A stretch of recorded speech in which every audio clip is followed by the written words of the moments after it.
चलो ठीक है, करते हैं स्टार्ट। मेरे ख्याल में पिछले क्लास में लास्ट अपना एक सेकंड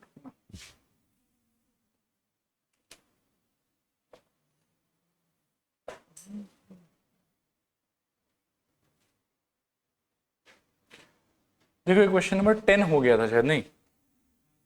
अभी 11 से स्टार्ट करना है। 11 एक बार आप पढ़ो, ज़्यादा डिफिकल्ट नहीं है, लेकिन जो इसका कैलकुलेशन है वो थोड़ा यूनिक टाइप का है, मतलब ऐसा कैलकुलेशन इसके पहले आपने नहीं देखा हो। ठीक है, चलो देखते। If pth and qth term of a gpr p q and p उल्टा बोला हुआ है respectively, show that p plus qth term is इतना।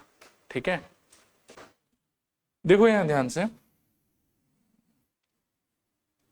इस लाइन का मीनिंग क्या है बताओ जरा। pth and qth term are q and p respectively, क्या हो जाएगा इसका मतलब? tp is equals to q and tq is equals to p। समझ में आ रहा होगा मेरे ख्याल में। अब देखो कि इसको यदि आप एक्सप्लोर करोगे, कंसिडरिंग कि आपका फर्स्ट टर्म वो a है और कॉमन रेशियो वो आपका r है, ये अज्यूम करके अगर आप इसको ब्रेक डाउन करते हो तो क्या निकलेगा बताओ? a r to the power p minus one is equals to q, और यहाँ से क्या निकलेगा बताओ? a r to the power q minus one is equals to p। I hope समझ में आ रहा होगा। आगे देखो क्या बोलता है कि show that it's p plus qth term, मतलब मेरे को निकालना क्या है? t of p plus q, पर इसका आंसर मेरे को चाहिए ये वाला। ठीक है, करेंगे, प्रूव करेंगे धीरे धीरे। अभी इसका आंसर अगर मैं टेक्निकली सोचूं तो क्या होना चाहिए? A are to the power p plus Q minus, इस टाइप का होना चाहिए। अब इसके वैल्यू को मुझे प्रूव करना है कि वो इसके जैसा दिखेगा, तो ये दिखाने के लिए आई थिंक मेरे को दो चीज सर्च करना है। एक तो ए का वैल्यू सर्च करना है और दूसरा आर का वैल्यू सर्च करना है। एक बार जब वो दोनों आ जाएगा फिर मैं डाल के सिंप्लीफाई करके देखूंगा, चांसेस है कि अगर ये एक्सप्रेशन करेक्ट है तो ये आ जाना चाहिए। क्लियर मेरे ख्याल में? आओ, तो ये दोनों दिया हुआ है मेरे को। अब यहाँ से ए और आर के लिए अगर मैं सॉल्व करना चाहता हूँ तो सब्ट्रैक्शन अच्छा तरीका होगा या डिविजन? डिविजन। तो क्या करेंगे बताओ?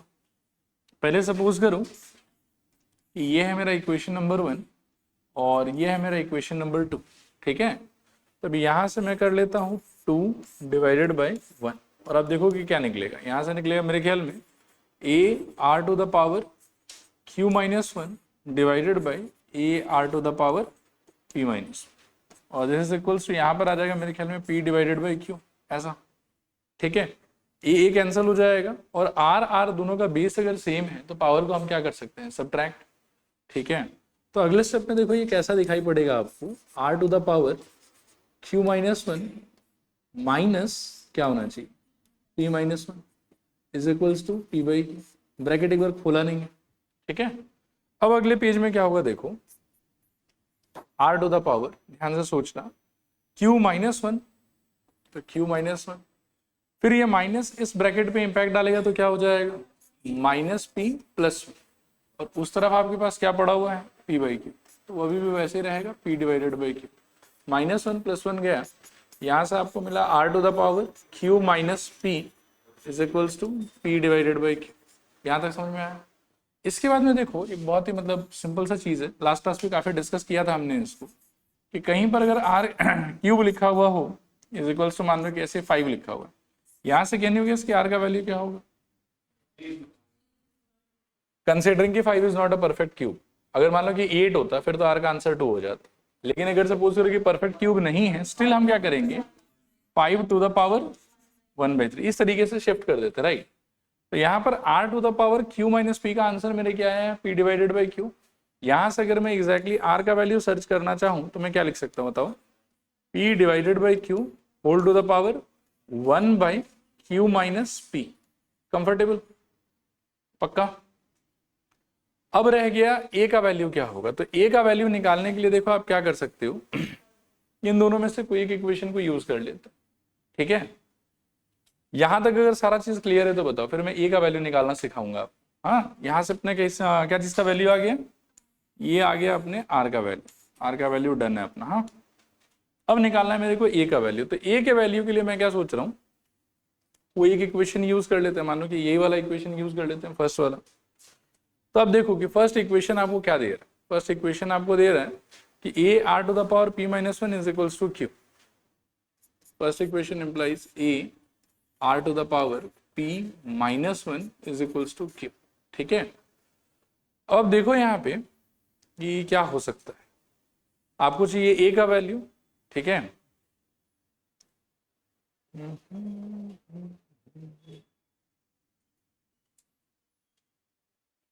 ये काम करने का कि a का वैल्यू बिना निकाले ही डायरेक्टली इस पे काम कर लें। देखो a का वैल्यू निकालने की कोशिश करें तो मुझे लग रहा है कि कैलकुलेशन थोड़ा लंबा जाएगा। ठीक है, तो बेटर है कि एक सजेशन मैं दे रहा हूँ, बिना ये निकाले भी शायद मैं प्रूव कर सकता हूँ। हाँ, एक बार आप 2 सेकंड के लिए देखो इसको मैं मिटा रहा हूँ। हाँ, आपको निकालना क्या था फाइनली, ये निकालना था। इसमें मुझे कुछ ऐसा दिखा जिसकी वजह से मुझे लग रहा है कि बिना ये निकाले भी मेरा काम हो जाएगा। तो अब देखो मैं बोलूंगा now T P plus Q, technically ये क्या होना चाहिए, A are to the power P plus Q minus, चलेगा? श्योर। अब मैं क्या सजेस्ट कर रहा हूं, यहां से आपके पास में 2 ऑप्शन, ये तो इसको ऐसे सोच लो कि A are to the power P minus 1 into R to the power Q, एक ही बात है। या फिर आप ऐसे भी सोच सकते, A are to the power Q minus 1 को इंटैक्ट रखो और are to the power P को इससे काट के अलग करो। ठीक है, अब इससे आपका बेनिफिट क्या होगा कि अगर इसमें ये इसमें इसको कन्वर्ट किया है ना, तो आपके पास में इस एक्सप्रेशन का डायरेक्ट रिप्लेसमेंट अवेलेबल है, आपको ए का जरूरत नहीं, इसीलिए मैं ए निकाला, मैंने एक्सक्लूड कर दिया है। ठीक है, इसका डायरेक्ट रिप्लेसमेंट देखो, अगर ये वाला बनाया है तो क्यू लिख सकते हो, और अगर वो वाला बनाया है तो क्या लिख सकते हो, पी लिख सकते हो। आंसर दोनों से ही आएगा, कोई फर्क नहीं पड़ता। ठीक है, क्लियर मेरे ख्याल में ये वाला आइडिया। तो मैं इसी को फॉलो करता हूँ, एक बार उसको इग्नोर करता हूँ। तो इसको अगर मैं फॉलो करूँ तो इसके जगह क्या लिख सकता हूँ बताओ, इसके जगह तो आ जाएगा क्यू, और आर का वैल्यू क्या रखा था मेरा, P by Q whole to the power 1 by Q minus P. तो यहां पर हो जाएगा P by Q whole to the power 1 by P minus Q whole to the power, ये तो आर का वैल्यू है ना, जस्ट ये पूरा पावर में क्यू। देखो ठीक है कि डन, पक्का? थोड़ा सा और कैलकुलेशन बचा हुआ है। अब जैसे इसके पावर में ये है और इसके पावर में ये है, तो ये दोनों तो आपस में क्या हो जाएगा, मल्टीप्लाई। अगले स्टेप में ये चीज मेरे को कैसा देखना चाहिए बताओ, T of P plus Q is equals to, ध्यान से सोचना, ये क्यू इंटैक्ट रहेगा तो यहां रह गया क्यू, फिर पावर में P by Q whole to the power कितना रहना चाहिए बताओ, क्यू डिवाइडेड बाई मेरे ख्याल में पी माइनस क्यू। देखो ओके है कि नहीं? हाँ,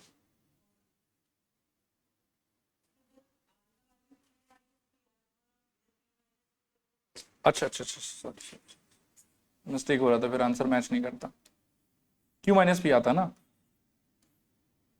और ये वाले में भी Q by Q minus P, अभी ठीक है, तो सेम ही रहेगा वो। चले आगे। अब यहां से हम क्या कर सकते हैं, देखो कि पी बाई क्यू पे ये पावर डिस्ट्रीब्यूट कर सकते हैं, तो क्या हो जाएगा बताओ, q into P to the power मेरे ख्याल में q by Q minus p एक पार्ट, और दूसरे पार्ट में क्या होगा, q to the power q by Q minus p दूसरा पार्ट, चलेगा? अब ये वाला क्यू और ये वाला मेरे को लग रहा है कि सेम पावर पे ही और डिवीजन में है एक दूसरे से, पर इसका पावर कितना मान के चलेंगे, कुछ नहीं लिखा हुआ तो 1। ठीक है, इसका पावर तो है ही हमारे पास में, तो इन दोनों का पावर भी क्या होना चाहिए आपस में, सब्ट्रैक्ट। तो क्या हो जाएगा बताओ, Q to the power 1 minus Q divided by Q minus P into P to the power बोलो Q divided by Q minus P, चलेगा? अब बस एक लाइन बचा हुआ है, दिस इज इक्वल्स टू, जब एलसीएम एलसीएम लोगे यहां पे तो क्या हो जाएगा बताओ, क्यू टू द पावर बोलो एक बार, Q minus P minus Q holding divided by Q minus P. ठीक है, और इनटू में पी टू द पावर क्या, Q divided by Q minus P, चलेगा? यहां से मुझे ऐसा लग रहा है कि क्यू क्यू कट जाएगा। ठीक है, ओके है मेरे ख्याल में। फिर इसके बाद क्या होगा बताओ, this is equals to q to the power minus p by Q minus p, और p टू द पावर क्या, q बाई क्यू माइनस, चलेगा। अब एक बार मैं देख लेता हूँ कि प्रूफ करना क्या था हम लोग। यहाँ पे है p माइनस क्यू ना, और ये वाला ऐसा, ठीक। यहां तक ठीक है मेरे ख्याल में। अब सिंस मेरे को डिनोमिनेटर में p माइनस क्यू चाहिए, क्या चाहिए मेरे को बताऊं, p माइनस क्यू, तो वो तो मैं ला सकता हूं, देखो कैसे, q टू द पावर, ध्यान से देखते रहना, माइनस p को ऐसे ही छोड़ रहा हूं, इसको मैं कर सकता हूं negative of p minus q, ठीक है, और इसको मैं कर सकता हूं p to the power q divided by negative of p minus q, चलेगा, ठीक है। अब 2 मिनट और देख लेना एक चीज, तो p माइनस क्यू तो क्रिएट कर लिया मैंने, ऊपर मेरे को q चाहिए और नीचे मेरे को क्या चाहिए p, मतलब ऊपर चाहिए q पावर p और नीचे चाहिए p पावर q, तो जो बेस p वाला एक्सप्रेशन है उसको नीचे लाना है, उसको ऊपर नहीं रखना है मेरे को, ठीक है। तो देखो क्या हो जाएगा, ऑलमोस्ट आ ही गया है। इन दोनों का क्या है, मुझे लग रहा है कि माइनस माइनस कैंसिल ऑफ हो जाएगा, और इसका जो ये अनोखा सा नया सा माइनस आया, ये चला जाएगा ऊपर वाले टर्म के पास, तो ये हो जाएगा मेरे ख्याल में, देखो क्या, q to the power p divided by p minus q into p to the power minus Q divided by p minus q. यहां तक समझ में आया, पक्का। एक लाइन और बस, इसके और इसके पावर में कॉमन क्या लग रहा है आपको, 1 बाई p माइनस क्यू, तो उसको मैं सोच रहा हूं कि एक्सट्रैक्ट करके बाहर कर दूं, क्या पॉसिबल है ये चीज, तो क्या हो जाएगा देखो, q to the power p to the power minus q and whole to the power 1 by p minus q, करोगे एक, देखो एक, चलेगा। इसके भी 1 बाई p माइनस क्यू था और इसके में भी 1 बाई p माइनस क्यू था, तो वो 1 बाई p माइनस क्यू मैंने बाहर एक्सट्रैक्ट कर लिया, ठीक है। और अब ये पूरा सीन जो है वो देखने में ऐसा दिख रहा है, चलेगा। अब लास्ट चीज, p to the power minus 2 का आप क्या लिख सकते हैं, 1 बाई 3 स्क्वायर, ऐसा तो लिख सकते हैं हम लोग। तो ये जो है p to the power minus q, इसको अगले स्टेप में क्या लिख सकते हैं, q power p divided by p power q whole to the power 1 by p minus q, ठीक है। ये है आपका t ऑफ p प्लस, देखो आया समझ के नहीं आया, ये वाला देखो, प्रूफ तो वैसे टेक्निकली बोलूं तो ये भी करेक्ट है, लेकिन सिंस क्या है कि इस क्वेश्चन में मुझे एक पर्टिकुलर रिजल्ट तक पहुंचना, मुझे यही वाला रिजल्ट चाहिए, तो इसके पावर में आई कैन सी कि p माइनस क्यू लिखा हुआ है, बट मैं जिस रास्ते से सॉल्व कर रहा था मेरे p माइनस क्यू तो नहीं आ रहा था, मेरे क्या आ रहा था, q माइनस p आ रहा था, तो मैंने इमीडिएटली पहले एक माइनस साइन कॉमन लिया दोनों में से, तो अगर इसमें से माइनस साइन कॉमन ले लूँ तो ये क्या हो जाएगा, p माइनस क्यू, इसमें से भी माइनस कॉमन ले लूँ तो ये क्या हो जाएगा, p माइनस क्यू। इसके ऊपर पहले से एक माइनस साइन था, तो ऊपर वाला माइनस नीचे वाला माइनस एक दूसरे को कैंसिल कर दिया। इस वाले में क्या है कि नीचे से जो माइनस एक कॉमन निकला ना, वो शिफ्ट होके चला गया न्यूमरेटर, ठीक है। ऐसे भी मानो कि डिनोमिनेटर का माइनस साइन डिनोमिनेटर में तो रखते नहीं, वो कहाँ चला जाता है, न्यूमरेटर में, तो चला गया न्यूमरेटर में, फिर ये ऐसा दिखने लग गया। फिर मेरे को याद आया कि अच्छा ठीक है, 1 बाई p माइनस क्यू तो ओवरऑल पावर में चाहिए मेरे को, और वो मेरे को दोनों में कॉमन भी दिखाई दे रहा था, ठीक है ना, तो उसकी वजह से कॉमन खींच के बिल्कुल बाहर कर दिया उसको। और उसको बिल्कुल बाहर करने के बाद में क्या है कि ये जो नेगेटिव पावर है इसको चेंज करने के लिए ये वाले रूल का यूज किया, ठीक है, तो उसको आराम से उठा के डिनोमिनेटर में लिया, अब दिख रहा है कि ये पूरा पूरा हो गया, ठीक है। बाकी हम एक चीज और भी कर सकते थे अब देखो यहाँ पे कि थोड़ा सा शुरू में अगर अलर्ट रहते तो कैलकुलेशन 2-3 स्टेप थोड़ा कम होता। कम कैसे होता, देखो शुरू में अगर हम ध्यान दे देते कि ये p माइनस क्यू है, तो डिवीजन के टाइम पर तो हमको 2 डिवाइडेड बाय 1 भी अलाउड था और 1 डिवाइडेड बाय 2 भी अलाउड था, तो 1 डिवाइडेड बाय 2 अगर मैं करता तो इन द फर्स्ट प्लेस यही वाला एक्सप्रेशन जो है वो p माइनस क्यू पावर के साथ में क्रिएट होता। आया बात समझ, जैसे ये वाला q माइनस पी के साथ में क्यों क्रिएट हुआ, क्योंकि ऊपर वाले में आपने p रखा था और नीचे वाले में आपने क्या रखा था, q, सॉरी ऊपर वाले में q रखा था और नीचे वाले में p रखा था इंस्टेड। लेकिन अगर आप 1 डिवाइडेड बाय 2 करते तो ऊपर वाले में ऑटोमेटिकली क्या आता, p आता, और नीचे वाले में ऑटोमेटिकली क्या आता, q आता। फिर आपके यहाँ पे ही जो है ना, यहाँ पे आपको मिलता q by p whole to the power p minus, तो थोड़ा कैलकुलेशन आपका 1-2 स्टेप कम हो सकता था। ये जो लास्ट में मेरे को अरेंज करना पड़ा है ये नहीं करना पड़ता आप, ठीक है मेरे ख्याल में, ठीक है। चलते हैं अगले क्वेश्चन पे, देखो नंबर 12 पढ़ लो एक बार। if a, b, c, d are in GP, prove that this expression is in GP. कोई भी एक्सप्रेशन को जीपी में प्रूव करने के लिए 3 टर्म वाले का आपको जीपी का कॉमन प्रॉपर्टी चेक करना पड़ेगा। जैसे यहां देखूं, अगर मैं कहूं कि x, y, z, एक बार मैं जीपी का बात नहीं करता हूं, मैं कहता हूं कि इन लोग को एपी में होना है, तो उसके लिए क्या कंडीशन फुलफिल करना पड़ेगा बताओ? सेकेंड वाला माइनस फर्स्ट वाला should be equals to third वाला माइनस सेकेंड वाला। You get it? अब अगर यहीं पे मैं कहना चाहूं कि यार देखो 3 नंबर है x, y, z और ये लोग होना चाहता है जीपी में, तो इस बार कंडीशन आपका होगा कि सेकेंड वाला डिवाइडेड बाय फर्स्ट वाला should be same as third वाला डिवाइडेड बाय सेकेंड वाला, मतलब ratio of second divided by first must be equal to ratio of third divided by second. ये कंडीशन है, ठीक है। अब यहां पर क्या है, ये बोल रहा है कि देखो ABCD तो जीपी में है, इसका कोई डाउट नहीं, ठीक है। आप साबित करके बताओ कि a power n plus b power n, b power n plus c power n, c power n plus d power n ये लोग भी जीपी में, ठीक है। तो इसको भी प्रूव करने का देखो मल्टीपल तरीका हो सकता है। एक जो one of the most convenient way है, उस वे से मैं आप लोगों को थोड़ा एक्सप्लेन करने का ट्राई करता हूँ। प्रीवियस क्वेश्चन का बताओ, प्रीवियस क्वेश्चन तो क्लियर है ना, कैलकुलेशन थोड़ा लंबा है बट कर सकते हैं, ठीक है। अच्छा, इसका तरीका सुनना और देखना ध्यान से, ठीक है। ABCD ये सारा का सारा ऑलरेडी मेरे को क्या दिया हुआ, किसमें है, ये लो जीपी में है, ओके है ये वाला चीज। अब ध्यान से यहां देखो, ABCD अगर जीपी में है और मान लो कि मैं थोड़ी देर के लिए उस जीपी का फर्स्ट टर्म को ए ही मान लेता हूं, क्योंकि ए ही दिया हुआ भी है, और कॉमन रेशियो को अगर मैं आर मान लूं, तो क्या आप बता सकते हो कि ABCD का वैल्यूज किस टाइप का दिखाई पड़ेगा मेरे को? कोशिश करो तो एक बार। ए का वैल्यू तो ए ही रहेगा, बी का वैल्यू क्या हो जाएगा, AR, सी का वैल्यू वेरी गुड, और डी का वैल्यू ARQ। कोई कंफ्यूजन? समझ में आ रहा है ये सारा का सारा? अब अगर मेरे को प्रूव करना है कि ये तीनों आदमी जीपी में होगा, तो मुझे ये वाला कंडीशन चेक करना है बस एक बार, कि इसका second expression divided by first और इसका third expression divided by second, are they giving same result? If they are giving same result, तो yes they will be in GP, and if they are not giving same result, then they will not be in GP. तो अब मैं क्या करूंगा, देखो मैं पहले second divided by first ढूंढने का ट्राई करूंगा, b to the power n plus c to the power n upon में a to the power n plus b to the power n। सबको आप क्या करो कि a और r के टर्म्स में रिप्लेस कर दो, तो आपके लिए कैलकुलेशन इजी हो जाएगा।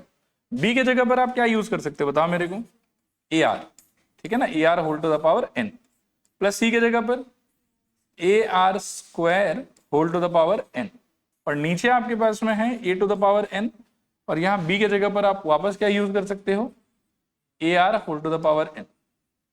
यहां तक समझ में आया? अब एक बार 2 मिनट अच्छे से बोर्ड की तरफ देखना कैलकुलेशन को समझने के लिए, ठीक है। इसका सिंप्लीफाइड फॉर्म क्या होगा बताओ, a power n r power n। इसका क्या होगा,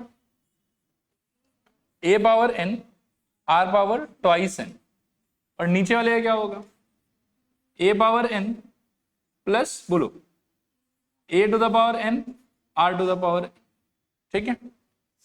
न्यूमरेटर से क्या कॉमन ले सकते हो ये बताओ, a पावर n ले सकते हो, a raise to the power n, और क्या ले सकते हो बताओ, मेरे ख्याल में r raise to the power n भी ले सकते हो, ठीक है। इसके पास में r पावर n है और इसके पास में क्या है, r to the power twice n, तो दोनों में से मेरे को लगता है कि बहुत ही आराम से हम क्या ले सकते हैं, r to the power n। अंदर क्या बचेगा बताओ, यहां से 1, यहां से a पावर n तो चला गया, r पावर 2n में से क्या बचा हुआ होगा, r पावर n बचेगा मेरे ख्याल में। सोच के देखो, ये जब अंदर जाएगा तो r power n into r power n power क्या हो जाएगा, ऐड, और पावर जब ऐड होगा तो n प्लस n कितना हो जाएगा, 2n।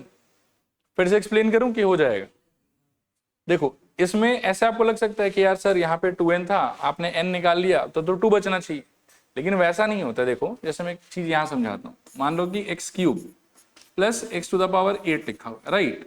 जब आप यहाँ से एक्स क्यूब कॉमन निकालते हो तो एक्स क्यूब की जगह तो 1 आता है, और एक्स पावर 8 की जगह आप क्या लिखते हो, एक्स पावर 5। अब एक्स पावर 5 का क्या लॉजिक है कि 8 में से 3 चला गया तो आप उसको माइनस करो, अब माइनस करके कितना बचेगा आपके पास में 5, वो आप लिख दोगे। तो यहां पर टोटल पावर पहले कितना अवेलेबल था, 2n, 2n में से बाहर कितना चला गया, n। अब 2n में से n आप ऐसे ही n हटा दोगे कि 2 बच गया, कि सब्ट्रैक्ट करोगे, सब्ट्रैक्ट करोगे तो 2n में से जब n सब्ट्रैक्ट करोगे तो कितना बचेगा आपके पास, n बचेगा, इसीलिए वहां n बचा। आया समझ?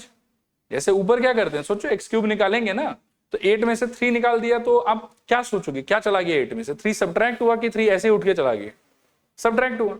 तो यहाँ पर 2n में से n अगर सब्ट्रैक्ट कर देते हो तो कितना बचेगा, n बचेगा, इसीलिए वहां पे ब्रैकेट में वो वाला बचा। ठीक है, नीचे क्या नहीं होगा, इसकी क्या कॉमन आएगा, a raise to the power n, very good. और क्या बचेगा अंदर, फर्स्ट वाले में से 1 और सेकेंड वाले में से r to the power n। I hope ये और ये कैंसल्ड और ये वाला भी कैंसल्ड, क्या बचेगा यहां से बताओ, r to the power n। ये हो गया आपके सेकेंड और फर्स्ट रेशियो का फाइनल आंसर। ठीक है, थर्ड रेशियो देख लो एक बार, क्या है, it is c power n plus d power n divided bye क्या, b power n plus c power n, मतलब third divided by second. Same way में इसको भी कैलकुलेट करेंगे हम। c का मतलब क्या था हमारे लिए, a r square whole to the power n, plus d का मतलब क्या था, a r cube whole to the power n। सब लोग अच्छे से बोर्ड पर देखते रहना। b का मतलब क्या था, a r whole to the power n, और प्लस c का मतलब क्या था, a r square whole to the power n। Clear मेरे ख्याल में? अच्छा, पहले सिंप्लीफाई करो, क्या हो जाएगा, a to the power n r to the power 2n plus again a to the power n r to the power 3n divided by a to the power n r to the power n plus a to the power n r to the power 2। देखो ठीक है again, ठीक है, ऊपर से suggest करो क्या common ले सकते हैं, a to the power n और क्या r टू द पावर, इधर 2n है उधर 3n है, तो छोटा वाला पावर कॉमन ले सकते हो, 2n आ जाएगा। और अंदर क्या बचेगा बताओ, यहां से सब चला गया 1, यहां से a पावर n गया और 3n में से 2n चला गया, तो कितना बचेगा, माइनस करोगे ना तो r to the power n। ठीक है, तो प्लस यहां पे रह जाएगा आपका r to the power n divided by में नीचे क्या रहेगा बताओ, a to the power n r to the power n, अंदर क्या रहेगा 1 plus r to the power n।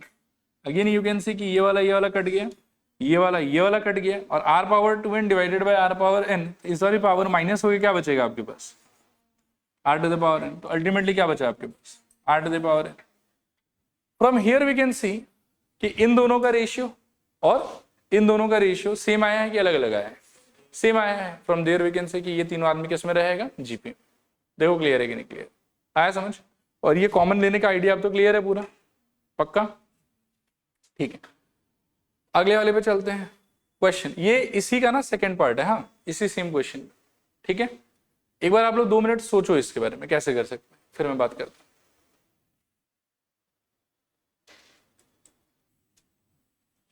चलो ठीक है, देखो मेरे ख्याल में ज्यादा डिफिकल्ट नहीं है, बस ये है कि LHS RHS दोनों को सेपरेटली सॉल्व करना पड़ेगा।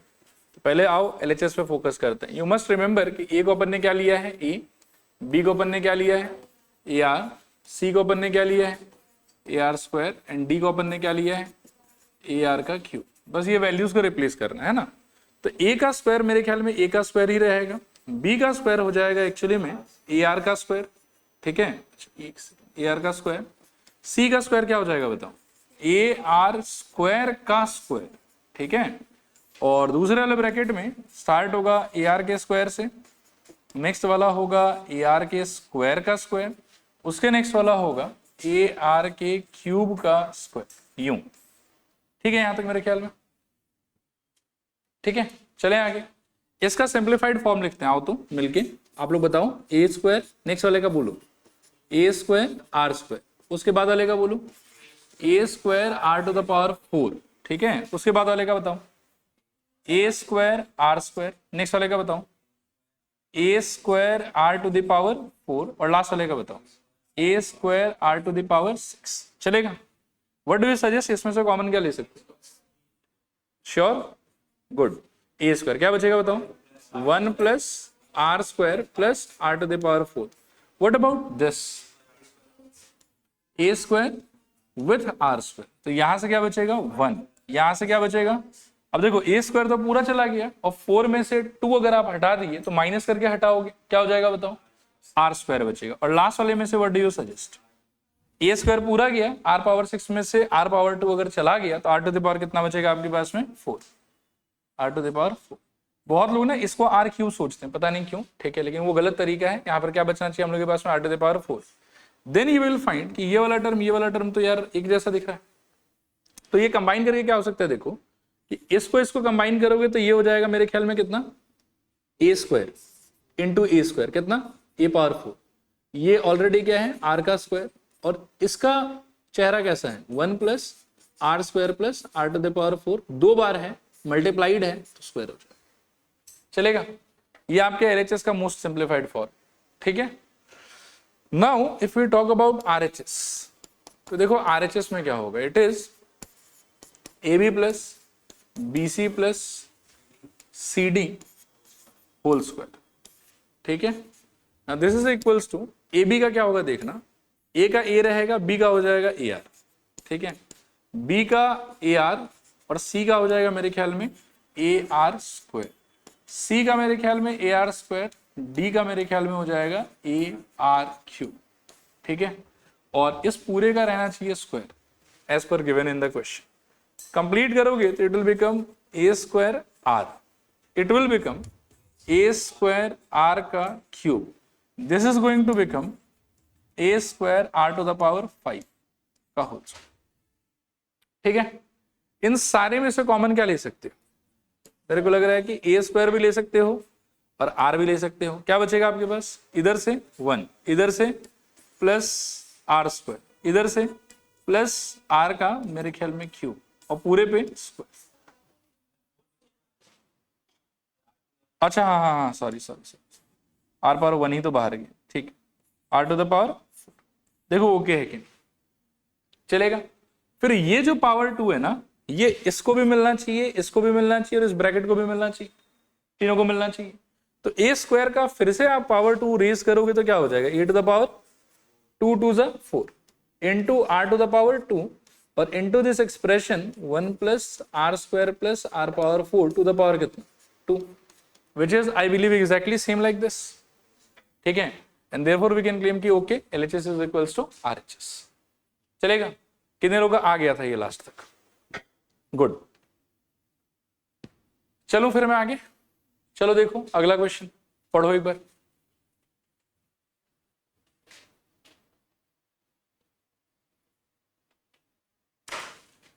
If pth, qth and rth term of a GPR A, B, C respectively show that a to the power q minus r, b to the power r minus p, c to the power p minus q is equals to 1.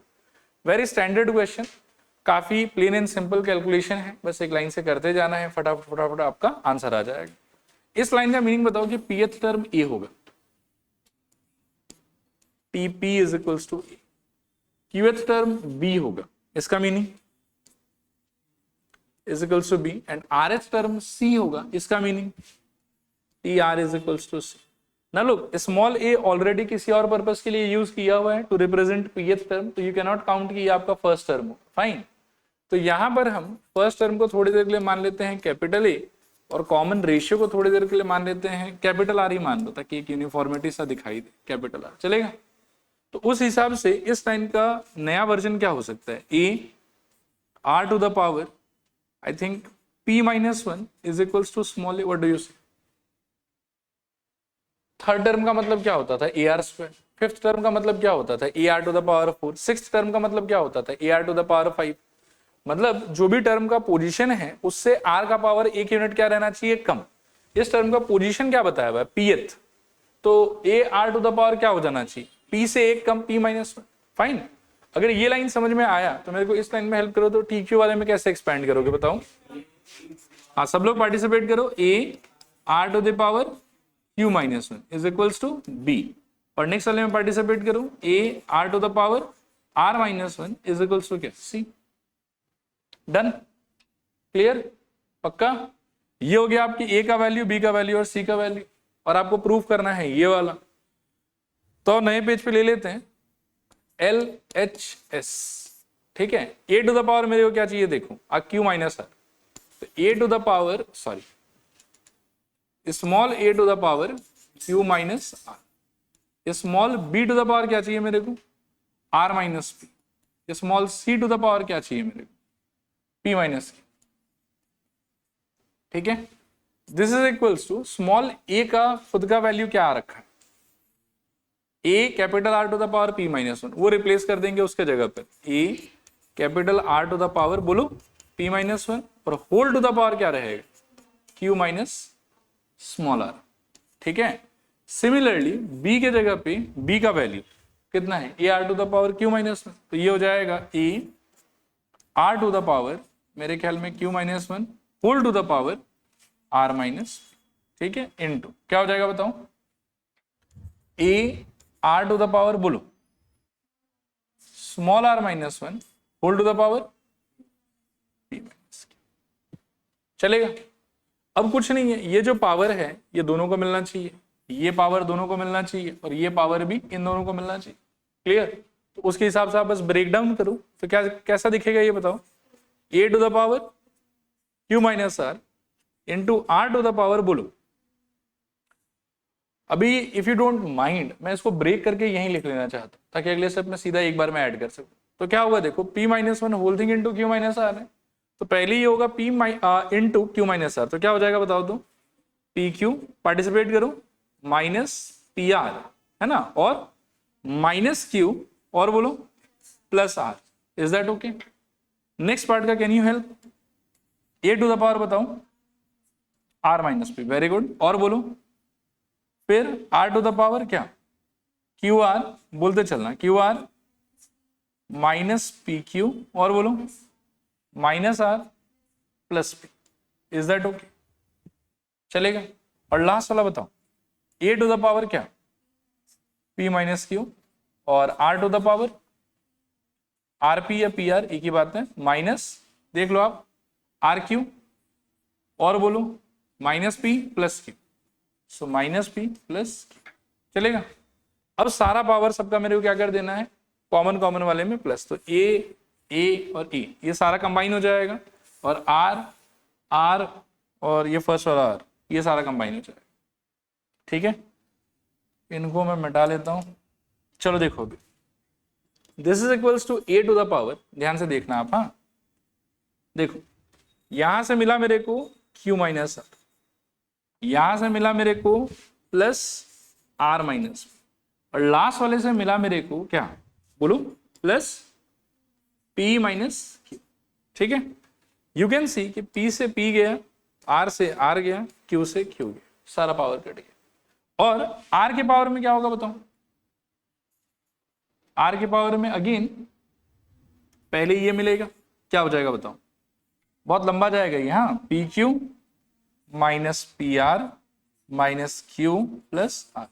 Next वाले में से ये बड़ा सा क्या आएगा बताओ, plus q r minus p q minus r plus p, और लास्ट वाले में से plus r p minus r q और बोलो माइनस पी और प्लस यहाँ पर क्या आया होगा, यहाँ प्लस क्यू रहा होगा एक, हाँ प्लस क्यू। ठीक है, मेरे ख्याल में वो अंडू करते समय मिट गया होगा। ठीक है, ओके। इसमें भी यू विल फाइंड कि सब कट जाएगा, देखो p q minus p q minus P r कहाँ गया plus r p minus q plus q plus r minus r plus q r minus q r plus p minus p, everybody gone. ठीक है, so finally we are left with a to the power 0 into r to the power 0, both are equal to 1, hence it is equals to।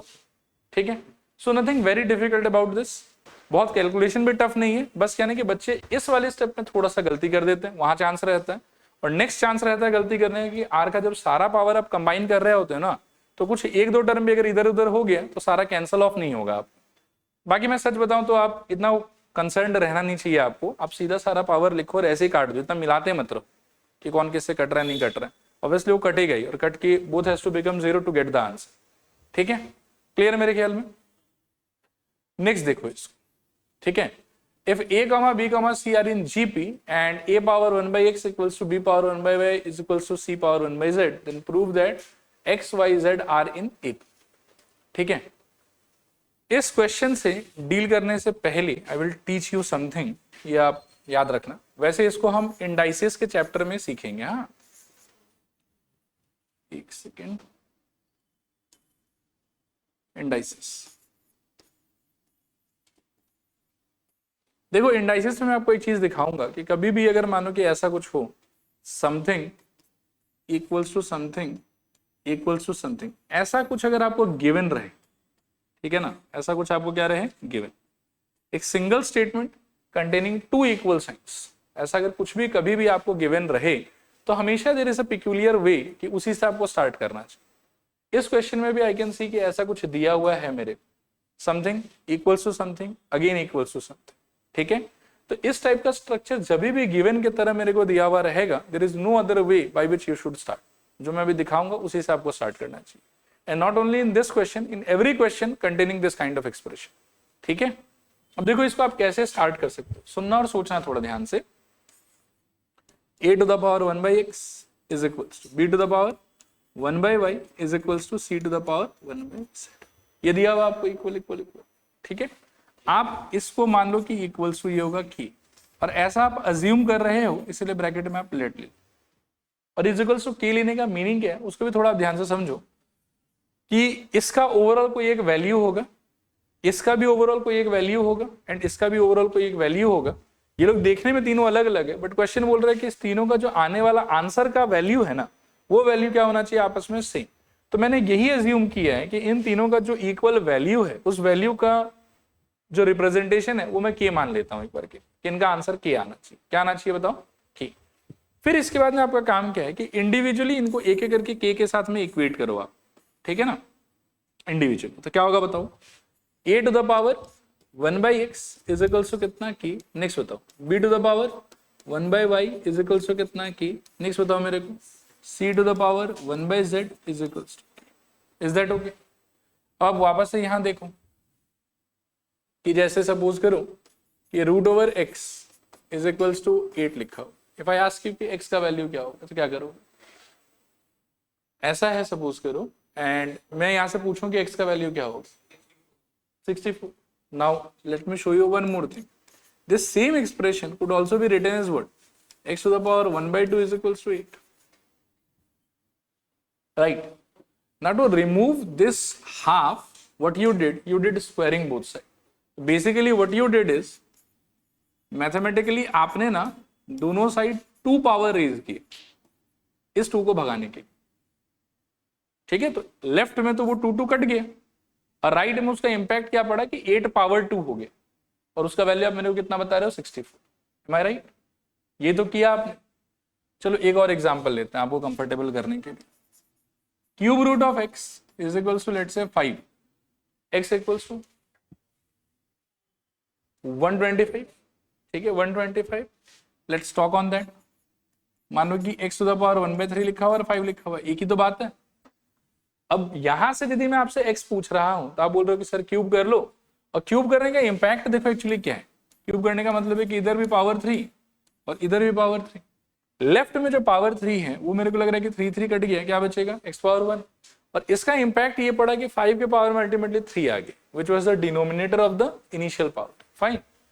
तो यहां से अगर मैं आपसे पूछूं कि a का आंसर क्या होगा, can you guess? Correct, a is equal to क्या हो जाएगा k to the power x। क्या करेंगे हम ना, दोनों साइड पावर x रेज करेंगे, तो इधर का x कट जाएगा और उधर वो x जाके बैठ जाएगा। आया लॉजिक समझ? ठीक है, ओके। मैं इसको हटा देता हूं एक बार। चलो ऐसा है, इसका बताओ क्या हो जाएगा, b is equals to y और c इज इक्वल्स टू, पक्का श्योर हो, कोई कंफ्यूजन नहीं है इसके अंदर में? अब आप देखो, ये बोला कि ये तीनों तो इक्वल है ही, साथ में और क्या बोला है कि ए बी सी क्या चीज में, किस में बताऊं, जीपी। अब मैं इस बात को एक्सप्लोर करता हूं कि A comma B comma C they are in GP. Now if they are in GP, तो ratio of second divided by first must be same as third divided by second, ऐसा तो होना चाहिए। बी का value आपको क्या मिला था ढूंढ के, k to the power y। Please look at this, k to the power y divided by a का वैल्यू k to the power x, c का वैल्यू k to the power z, and b का वैल्यू it was again k to the power y, right. इसका simplified form क्या होगा, k to the power y minus x। इसका बताओ, k to the power z minus, fine. Now this expression, they are equal to one another and they are also having same base. तो ये equal कब हो सकता है? जब power भी इक्वल हो. पहले वाले का पावर कितना है? y माइनस एक्स, और दूसरे वाले का पावर कितना है? z minus y. Is this not sufficient to say कि x, y, z must be in AP? मिल गया ना मेरे को? Second minus first is equals to third minus second. तो अगर ऐसा हो रहा है तो ये तो तभी पॉसिबल है जब एक्स वाई जेड क्या चीज में रहेगा? एपी में रहेगा. देखो क्लियर हुआ कि नहीं क्लियर? रिपीट करूं कि हो जाएगा? पक्का युवराज? ठीक है. नहीं देखो मैंने काटा नहीं, मतलब इसमें क्या होता है एक्चुअली, यहां पर भी थोड़ा सा मिसकंसेप्शन रहता है लोगों को. ये क्या हो रहा है देखो, ये बोलना चाह रहा है, सोचना आप इस लॉजिक पे, ये भी बहुत प्यारा लॉजिक है, आगे जाके आपको बहुत मदद करेगा ये वाला और ये वाला. These are two expressions which want to be equal to one another and they are also having same base. इधर भी के है उधर भी के है, तो के का पावर अगर सेम रहेगा तो ही तो आंसर सेम आएगा. आया बात समझ? तो मैं यहाँ के को कैंसिल नहीं कर रहा हूं, यहां मैं इस फैक्ट का यूज कर रहा हूं कि इनका अल्टीमेट आंसर होना चाहिए same and they are also having same base. Now, after having same base, to give the same answer, they must have same power. तो मैं उसको कंपेयर कर रहा हूं एक तरीके से कि powers must be equal, but I am not cancelling this. ये मैं नहीं कर रहा, ऐसा नहीं होता यार.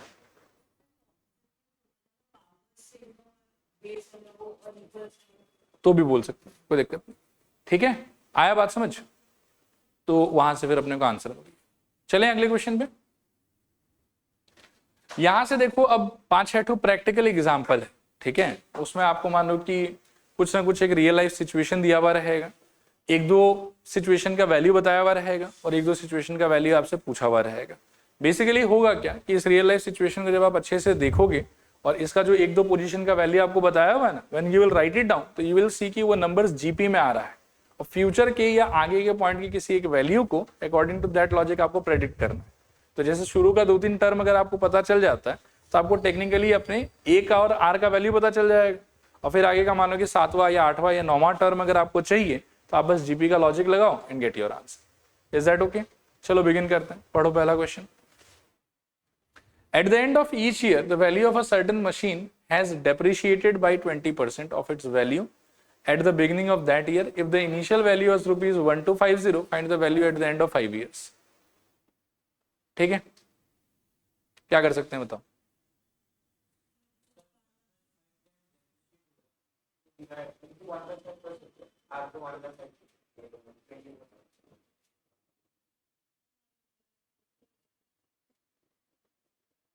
एक तो मैं फॉर्मूला बता सकता हूं, ठीक है, कि इसका एक फॉर्मूला एग्जिस्ट करता है, वो डेप्रिसिएशन का फॉर्मूला लगा लो. दूसरा थोड़ा लॉजिक से भी सोच सकते. करें, स्टार्ट करें. ओके, यहां देखना ध्यान से, सोचना अच्छे से. हाँ, एट t इक्वल टू 0 जब आपने मशीन परचेज किया होगा तब इसका वैल्यू कितना रहा होगा? 1250. Got it? एक साल के बाद at t is equals to 1, और ये t इक्वल्स टू 1 मतलब पोजीशन नहीं बता रहा है, ये टाइम बता रहा है आपका, मतलब कि फर्स्ट टर्म 1250 है यहाँ. t equal to 0 just is reference to time. ठीक है ना, कि एकदम बिगिनिंग का सिचुएशन. एक साल के बाद में आप मेरे को कहानी पढ़ के बताओ कि क्या हुआ हो, फिर मैं आपको उसका मैथमेटिकल इम्पैक्ट बताता हूँ. 20% से रिड्यूस हो गया, तो 20% से यदि रिड्यूस हो गया तो कितना परसेंट से सस्टेन हुआ? 20% से तो वो रिड्यूस हुआ, तो कितना परसेंट से बचा? 80%. और आपको बचा हुआ वैल्यू बताना है कि कितना वैल्यू डेप्रिशिएट हो गया, ये बताना है. बचा हुआ वैल्यू बताना है, तो बचा कितना आपका? 80%. 80%. तो मैं ना ज्यादा कैलकुलेशन में नहीं घुसूंगा, एकदम plain and simple I will think okay, एक साल के बाद में the remaining value is nothing but I think 80%. 80/100 into what? 1250. नहीं, वैल्यू में I am not interested, because मेरे को जीपी का पैटर्न क्रिएट करना, फ्यूचर की एक वैल्यू पे प्रेडिक्शन कर. हाँ, ये आपको समझ आया कि नहीं आया ये बताओ? थोड़ा आया कि पूरा है? पक्का? What will happen after 1 more year? अब आपका रेफरेंस वैल्यू ये वाला हो जाएगा और इस वैल्यू का क्या बचेगा आपके पास? Again 80%, again 80%, am I right?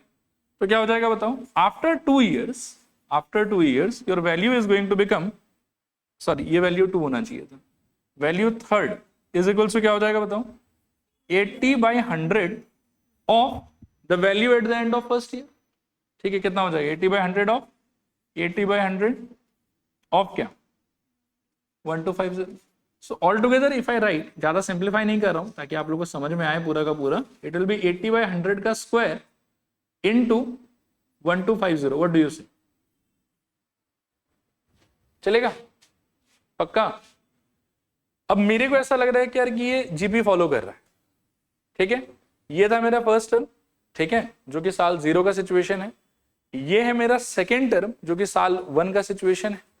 ये है मेरा थर्ड टर्म जो कि साल 2 का सिचुएशन। और मैं इसमें पैटर्न क्या ऑब्जर्व कर रहा हूं कि साल 0 में 80/100 टू द पावर 0 था। आते उस पर आते हैं। साल 0 में मेरा 80/100 का पावर क्या था 0। साल 1 में 80/100 का पावर कितना दिख रहा था मेरे को 1। साल 2 में मेरे को क्या दिख रहा था 80/100 का पावर 2। अब मेरे को प्रेडिक्शन कब का करना है 5 साल के बाद का। तो 5वें साल में क्या रहा होगा, नहीं वहीं पे शायद गलत सोच रहे हो आप देखो कि फर्स्ट ईयर में 80/100 टू द पावर 1 आ रहा है, ठीक है ना। सेकेंड ईयर के एंड में 80/100 टू द पावर 2 आ रहा है। इसी तरीके से मैं थर्ड ईयर के एंड में जाऊं तो 80/100 टू द पावर 3 आएगा। तो 5वें साल के एंड में क्या आएगा 80/100 टू द पावर 5। देखो 0 में 0, 1 साल के बाद पावर 1, 2 साल के बाद में पावर 2। आया बात समझ? इसमें मतलब क्या है कि थोड़ा आपको ज्यादा दिमाग लगाना पड़ेगा। प्लेन एंड सिंपल मतलब जीपी पे डिपेंडेंट नहीं रह सकते। And you should not think like कि 5 साल के बाद में चाहिए तो मेरे को 5वां टर्म ही चाहिए हो। मतलब टेक्निकली जो जीपी हमने फॉर्म किया उसका वो 6th टर्म हो जाएगा। आया बात समझ? तो इसको आप दोनों चीज को देखो, जीपी का पैटर्न फॉलो कर रहा है उस चीज को भी नोटिस करो, और साथ ही साथ में ईयर के साथ में उसका कैसा कनेक्शन बैठ रहा है आप उस चीज को भी नोटिस करो। तो साल 0 में मैं देख रहा हूँ कि 80/100 के पावर में क्या आ रहा है 0। साल 1 के एंड में क्या आ रहा है 80/100 टू द पावर 1। साल 2 के एंड में क्या आ रहा है 80/100 टू द पावर 2। साल 3 के एंड में क्या आएगा 80/100 टू द पावर 3। इस तरीके से आई कैन सिंपली से कि साल 5 के एंड में क्या आएगा बताओ। और वो टेक्निकली कौन सा टर्म होगा देखो, जैसे 0 वाले में फर्स्ट टर्म आ रहा था, ठीक है मीत एक बार देख लो बेटा, 0 वाले में फर्स्ट टर्म आ रहा था, 1 वाले में सेकेंड टर्म आ रहा था, सेकेंड वाले में थर्ड टर्म आ रहा था जीपी का। तो 5वें वाले में जीपी का कौन सा टर्म आ रहा होगा 6th टर्म आ रहा होगा, ठीक है ना। अभी आप लोग सही मतलब कह रहे हो सोच रहे हो 6th टर्म, और उसके हिसाब से क्या होना चाहिए 80/100 टू द पावर 5 इंटू 125। देखो ओके है क्या, चलेगा श्योर? ओके कैलकुलेशन एक बार करके देखो कितना आ रहा है। कैलकुलेशन क्योंकि बुक में किया हुआ है।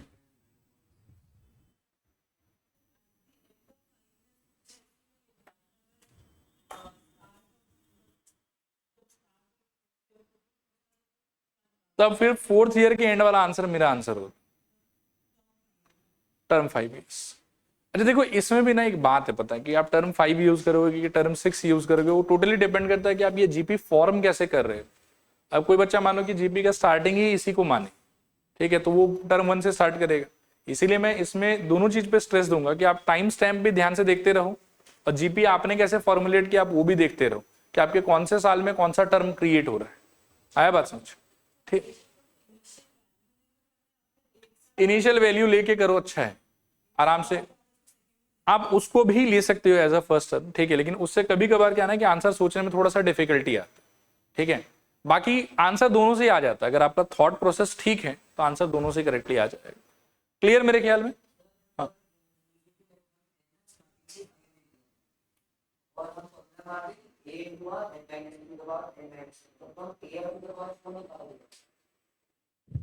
देख ओके कैलकुलेशन करके कितना आ रहा है आप लोग के 409.6। आई होप पूरा क्लियर है अच्छे से। और इस टाइप के वर्ड प्रॉब्लम्स में मैं फिर से बता देता हूं, आपको दोनों चीज का ध्यान रखना है पैरेलली, कि कौन सा टर्म चल रहा है वो भी, और कौन से टाइम स्टैम्प पे आप हैं उस चीज का। चलिए अगला क्वेश्चन देखते हैं, पढ़िए इसको। The length of 3 unequal edges of a rectangular solid block are in GP. Find the volume of the block is इतना and the surface area is इतना, find the length of the longest edge. तो I think एकदम ही बकवास सा बात दिया हुआ, क्या हो जाएगा बताओ? 3 टाइम्स, मतलब सॉरी 3 टाइम्स बोल रहा हूँ, 3 टर्म्स इन जीपी वाला सिचुएशन है, लेंथ ब्रेथ हाइट। और वॉल्यूम का फॉर्मूला कैसे निकलता है? L into B into H करके। तो काइंड ऑफ मेरे पास में प्रोडक्ट का इन्फॉर्मेशन है, तो should I go with the simple वाला कि फैंसी वाला? फैंसी वाला अच्छा रहेगा, ए बाई आर ए आर, ठीक है। और सिंपल वाला कौन सा था? ए आर और ए आर स्क्वायर, बट वो इसमें इतना ज्यादा अच्छे से काम नहीं करेगा। लिखूं, let the terms be what? A by R A और ए आर। अभी जैसे आप वॉल्यूम वाले आइडिया को एक्सप्लोर करोगे तो A by R into A R ऐसा आ जाएगा। आर आर कौन? दिस इक्वल्स टू कितना दिया हुआ आपने को? 216। सो ए का क्यूब इज इक्वल्स टू कितना आ जाएगा? 216। यहाँ से ए इक्वल्स टू कितना आ जाएगा? 6, ठीक है। और सरफेस एरिया आपको दिया हुआ है 252। Now do you remember surface area का फॉर्मूला क्या था? 2 times of L B plus B H plus H L, right. So ये हो जाएगा 2 टाइम्स ऑफ, अब देखो, A by R into A plus A into A R और plus A R into A by R, this is equals to कितना? 252। देखो यहां तक ओके है कि नहीं? आया समझ? मेरे को लगता है कि ये 2 और 252 तो मैं सीधा ही काट सकता हूं। कितना आ जाएगा बताऊं? 126। यहां से भी कुछ कुछ चीज में मेरे को लग रहा है कि कट जाएगा, जैसे आर आर कट गया एक ठो, और तो नहीं कुछ। और सब में से कॉमन क्या आ सकता है? ए स्क्वायर ए आर में। अंदर क्या बचेगा बताओ? इधर से 1 बाई आर फर्स्ट वाले में से, सेकेंड वाले में से सिंपली एक आर, और लास्ट वाले में से ए स्क्वायर तो बाहर चला गया तो 1। This is equals to 126। Is that okay? अच्छा, ए स्क्वायर की जगह पर क्या बिठा सकते हो? 36। मतलब ए की जगह पर 6 बिठाओगे तो इधर 36 हो जाएगा। अंदर we shall be left with 1 by r plus 1 is equals to 126। एक बार तो 6 से काट लो तो 6, और ये हो जाएगा 2 और 1। फिर एक बार 3 से काट सकते हो शायद, तो 2, और ये कितना हो जाएगा? 7। तो ऑल टुगेदर आपके पास बचेगा 1 by r plus 1 equals to 7/6। इस 1 को सॉरी 7/2। अच्छा, अभी अपन एक काम करते हैं कि इस 1 को उधर भेज देते हैं, तो क्या हो जाएगा? और बाकी का आप एलसीएम ले लो, तो नीचे आपके पास में आ जाएगा r, यहाँ रहेगा 1, ये हो जाएगा मेरे ख्याल में r का स्क्वायर। 1 वहां जाके सब्ट्रैक्ट होगा तो 7/2 माइनस 1 कितना बचेगा? 5/2, ठीक है। अब क्रॉस मल्टीप्लाई कर लो तो 2 plus 2r square is equals to 5r। अब 5r को इधर ले आओ तो 2r square minus 5r plus 2 is equals to, ठीक है। इंटू करने पे 4, ऐड करने पे 5, तो आई थिंक 4 इंटू 1 ही होगा शायद। तो 2r square minus 4r minus r plus 2 is equal to 0। अब यहां से अपन क्या कर सकते हैं? देखो, इन दोनों में से कॉमन क्या ले सकते हैं? 2r। अंदर क्या बचेगा? आई थिंक r माइनस 2, और बाकी दोनों में से सजेस्ट करो -1। Very good. क्या बचेगा? r minus 2 equal to 0। बाकी ओवरऑल पूरे में से क्या ले सकते हैं? r माइनस 2, और अंदर बचेगा 2r minus 1 equal to 0। So either r equals to 2 और r equals to half, correct, ठीक है। अभी चाहिए क्या था वो देखो, find the length of the longest edge, ठीक है। देख लेते हैं। तो r आ गया मेरे पास में, ये ऑलरेडी आ रखा है, तो आप पहले एक बार तीनों टर्म फाइंड करो। तो a का वैल्यू है 6, कंसिडरिंग r का वैल्यू 2, एक बार तो इस केस में फाइंड करना है, और एक बार considering a 6 and r equals to half. इसमें से देखो a बाई आर क्या हो जाएगा? 6/2, ये हो जाएगा 6, और लास्ट हो जाएगा 6 इंटू 2, और इसमें हो जाएगा 6 divided by half, comma 6 into half. Solve करने पे this will give you 3,6,12 and that will give you 12,6,3। और यहां से यू कैन से कि लॉन्गेस्ट एज का वैल्यू कितना रहेगा? 12। देखो क्लियर है कि नहीं क्लियर? ठीक है, चलेगा। कितने लोग का आ गया था ये? गुड, समझ में भी आ गया पूरा। नेक्स्ट देखो, वापस से वही डेप्रिसिएशन जैसा एक सिचुएशन है, ठीक है। जस्ट हैव अ लुक, पहले पढ़ लो आराम से, फिर बात करते हैं।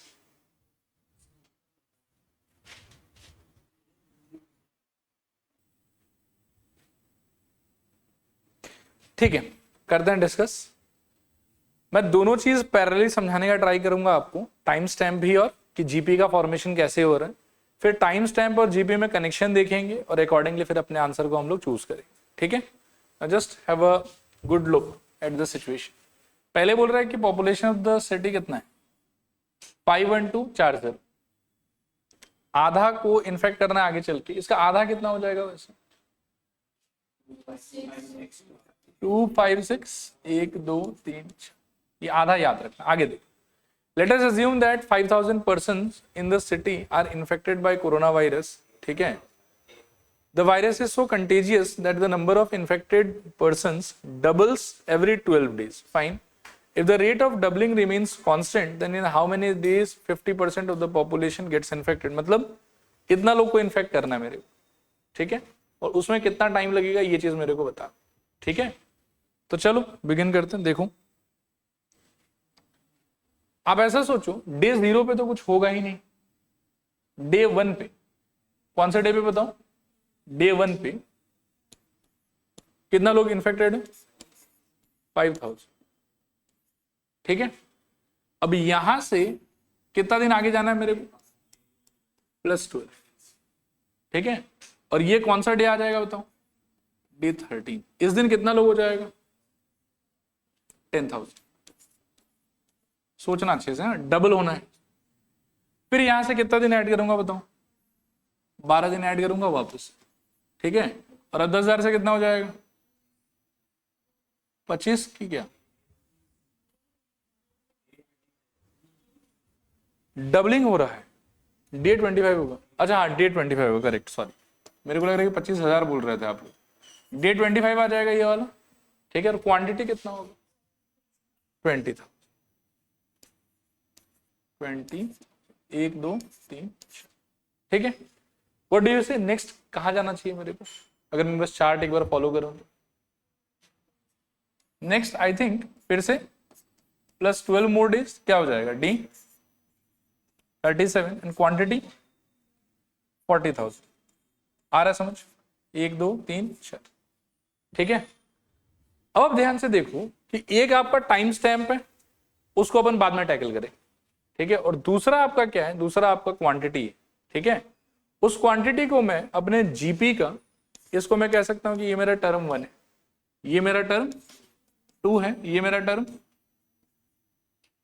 ये मेरा टर्म, ऐसे चलता जा रहा है। ऐसे कर करके जीपी का जो लास्ट टर्म है वो मेरे को क्या बनाना है? 25640, इतना बनाना है मेरे को। ठीक है, तो आप पहले तो ये लिखो कि जीपी के कॉन्टेक्स्ट में लेट, अब एक बार कैलकुलेशन कर रहा हूं, हाँ, let T N, nth term मेरे को नहीं पता कौन सा पोजीशन पे आएगा, T N is equals to क्या? 256 1 2 3 4, right. This implies T N का फॉर्मूला क्या हो जाएगा? ए, यानी कि, अच्छा चलो पहले लिख देता हूं, a are to the power n-1 is equals to 256 1 2 3 4। चलेगा? यहां पर मैं देख पा रहा हूं कि ए का वैल्यू अपन ने कितना मान रखा है? 5000, तो यहां आ जाएगा मेरे ख्याल में 5000 इनटू आर का वैल्यू हमारे अकॉर्डिंगली 2 है, तो 2 to the power n-1 is equals to 256 1 2 3 4, 1 2 3 1 2 3। चलेगा? फिर ये 5 से शायद वो भी कट जाएगा, बोल दो कितना आ जाएगा? 5, फिर बोलो 1 2। चलेगा? और 2 का कितने पावर है? 512 आ जाता है 9 में। सो दिस एम्प्लाइज, रुको रुको रुको, 10 पे नहीं पहुंचेंगे फटाक से। 2 power n-1 equals to 2 power 9, so n-1 equals to आ रहा है 9, n इक्वल्स टू आ रहा है 10। ठीक है, n इक्वल्स टू क्या आ रहा है? 10। आया बात समझ?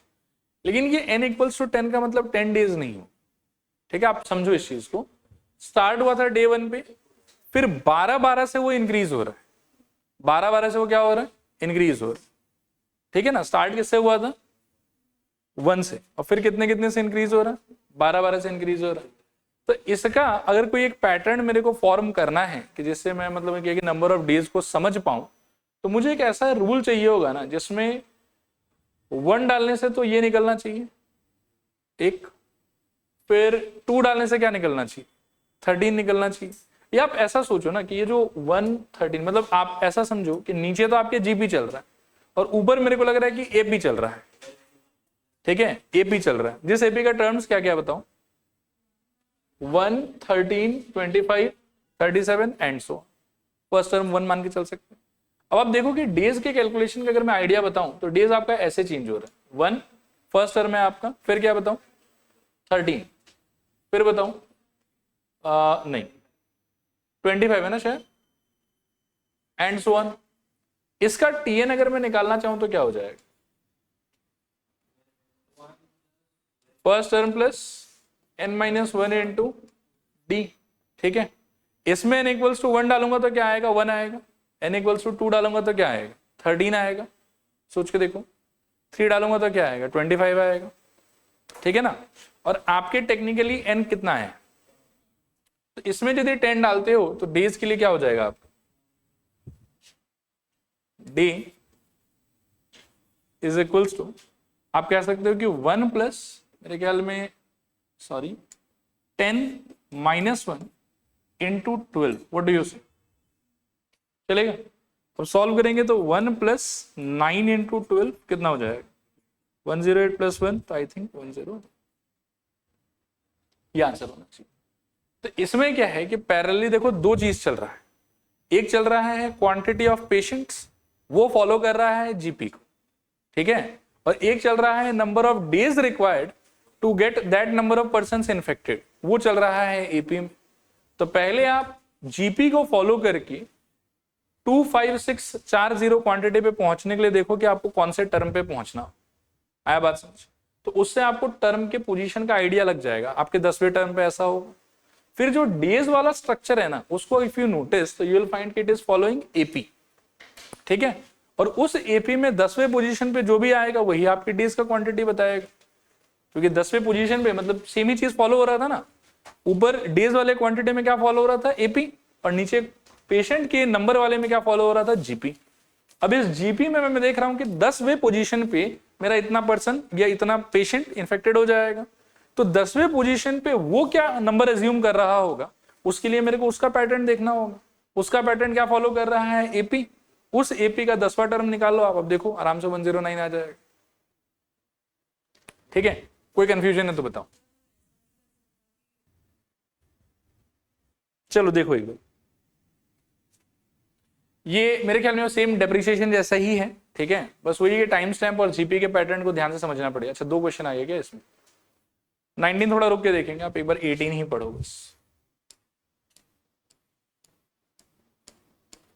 देखो, what will rupees 5000 amount to in 10 years after it is deposited in a bank which pays annual interest of 8% compounded annually, ठीक है, क्लियर।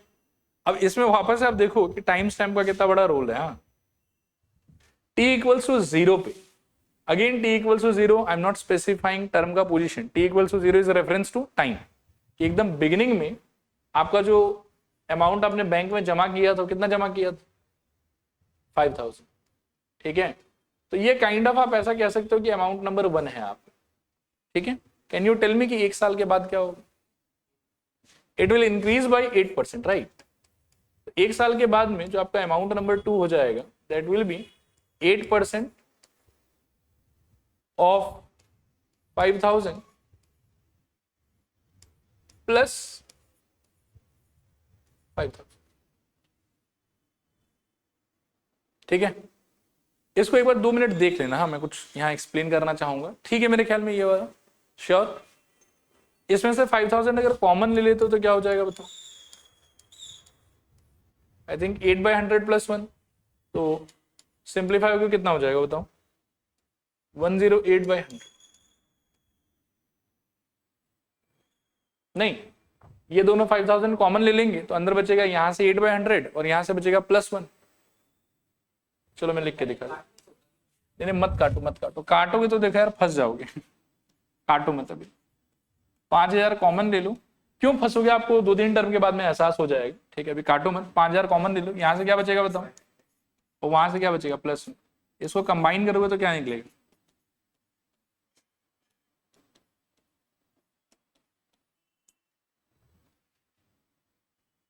ओके। एक बार बताना 2 साल के एंड में क्या होगा,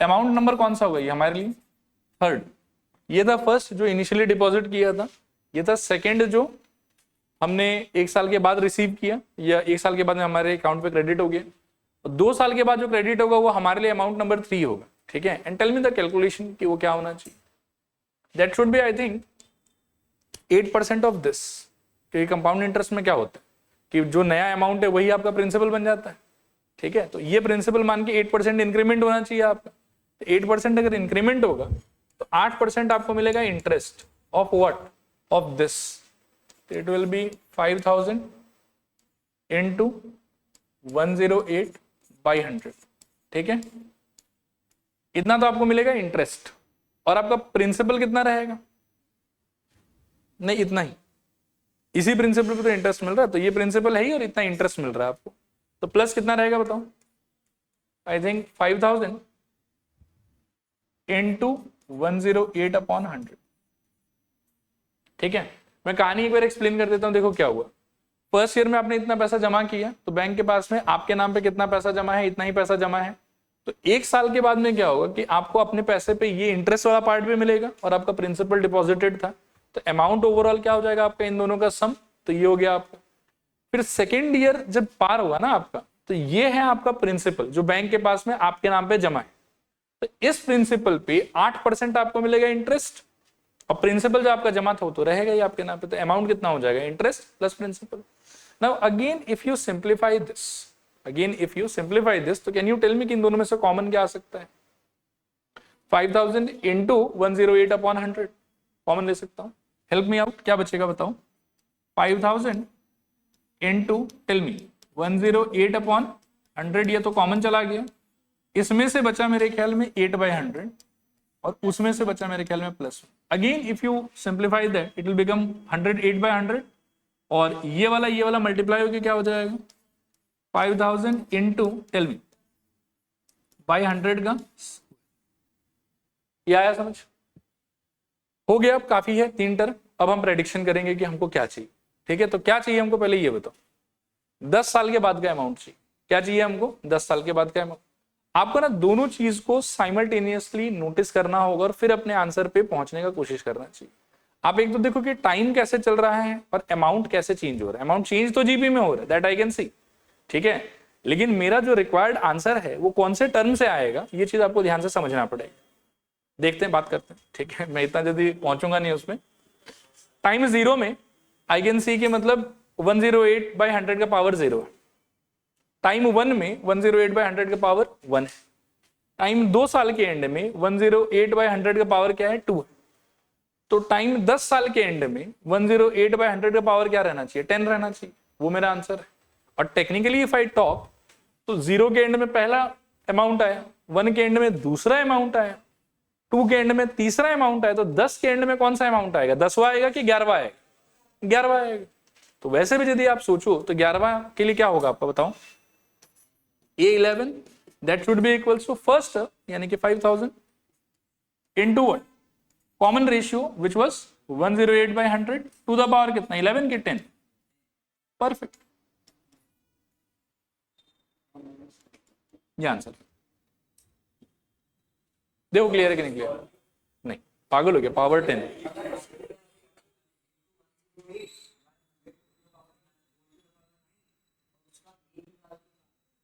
इच्छा है आपका, कोई प्रॉब्लम नहीं, बाकी technically this answer is also okay. हाँ हाँ हाँ हाँ बिल्कुल हो, देखो क्लियर है कि नहीं क्लियर है ये बताओ पक्का। And here also you can see कि if you miss the time stamp, ठीक है, तो your logic might be wrong, ठीक है, या you might reach some wrong answer, clear मेरे ख्याल में। चलें आगे, लास्ट क्वेश्चन आज के लिए इस वाले पैटर्न का देखो,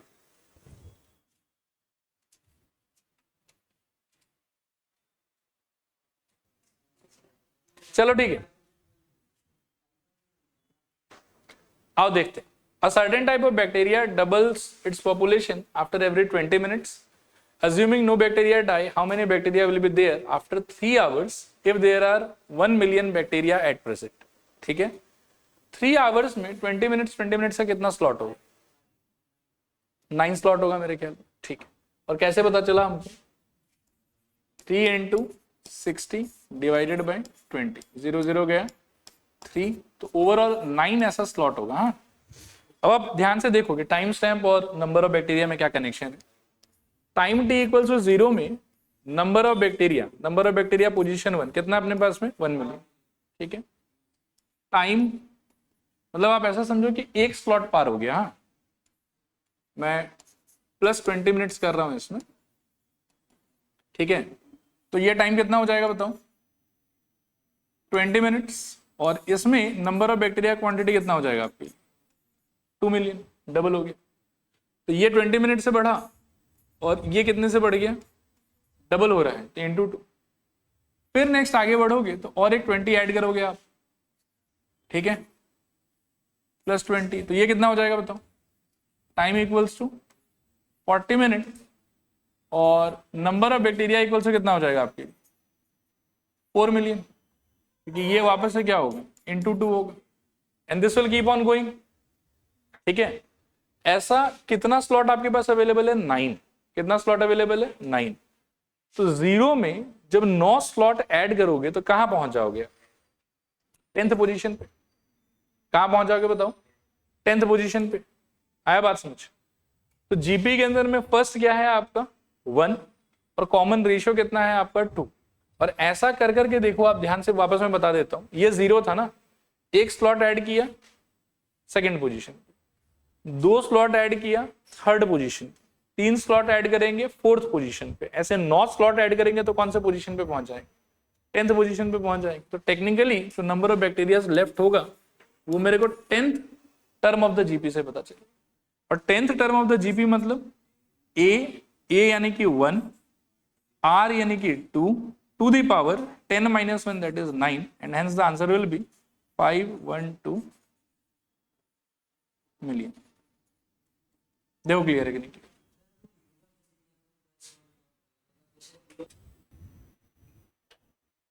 ठीक है, फिर तब आगे रुक जाते हैं।